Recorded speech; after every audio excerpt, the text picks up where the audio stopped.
We use City Screen, who are based in London, to negotiate our films and decide what we have on. They are a company that do films for quite a few cinemas, so kind of like a supermarket having bulk buy. City Screen can go out and they can negotiate with the distributors and get us big films on release date. Although the final decision of what we show comes down to us. Three of us collaborate on deciding what films we're going to show. Myself, the owner Tom Laws, and Joe Blair works at City Screen in London. We choose the films by going out to screenings and keeping up to date with what's coming out, and most importantly getting to know the audiences. So we use Google Calendar to communicate with each other to get our ideas across and then eventually shortlist what films we're going to put on.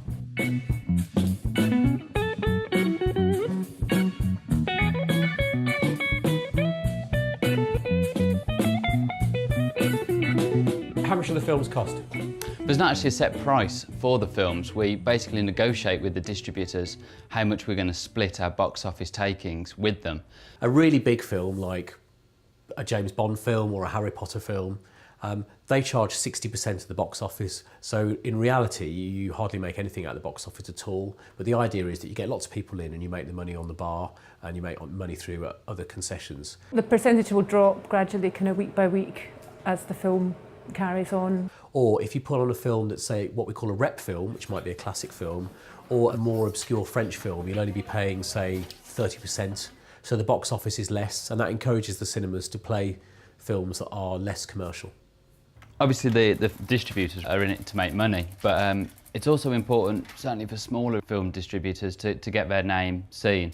So recently we had a film, Amelia, which didn't do as well as they'd hoped, box office takings at all. So when it eventually came to us, they offered us their film for 1% of our box office takings, just because they were no longer in it to make money. They were just in it to get their name seen on screen and around town.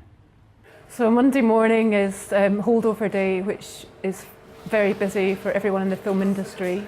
It's the day where City Screen will negotiate terms and with all the distributors to decide what films we can and can't show and for how long we can show it. Everyone in the industry will be looking at what's called the screen averages, the average take for a film for that 3-day figure.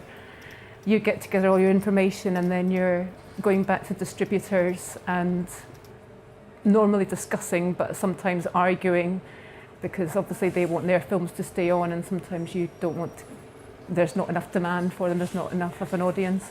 People are normally quite exhausted by the end of the day. Tu sors pour moi, tu rentres et t'es payé. Tu parles avec les barbus, tu parles avec les corses, tu fais le grand écart. لا ما نخدم على حتى واحد نخدم عليا. Tu lui proposes un arrangement, les planques, les bagnoles, les fournisseurs, tout. On prend le marché et là on pèse. Foreign films, we pride ourselves on showing as many as we can do. We are an independent cinema and so like to show as many foreign films as possible, but we're still a business and we're no good to anyone if we close. We have found that the difference between putting on a more mainstream film and putting on some of the more obscure foreign films is nearly 1/10 of the box office. So for a small business like ours, we do have to think about what's going to keep the box office ticking over as much as providing alternative films for people to watch that they can't see anywhere else. You have to be very sort of considerate about what's going on and quite often trying to get a balance between the more mainstream sort of releases and the art house films, and trying to build up an identity for the cinema so that people can come to know what to expect if they go there and have faith in the films being good.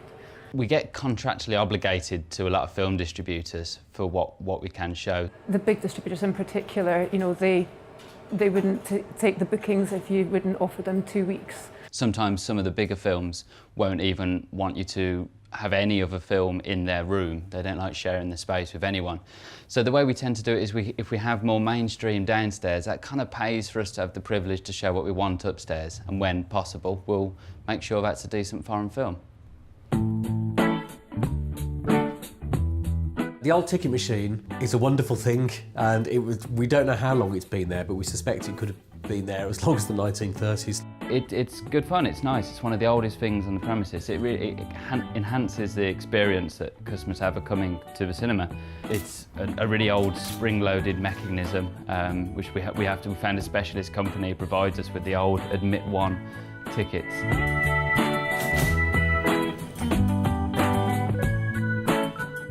customers absolutely love them. Now, we don't need tickets at all because everything's online and we have a record of everybody's name. But we do love the ticket machine because people like to take that little ticket and take it home with them.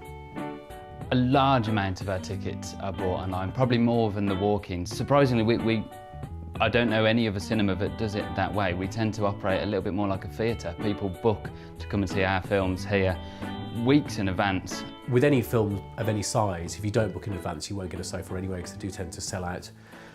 It's obviously easier for people to book online. You know, there's plenty of people who probably sit in an office and book tickets, you know, and the boss is over the other side of the room and they can do it and nobody really notices. Whereas, of course, phone booking, you've got to phone up, it's quite visible, it's quite obvious.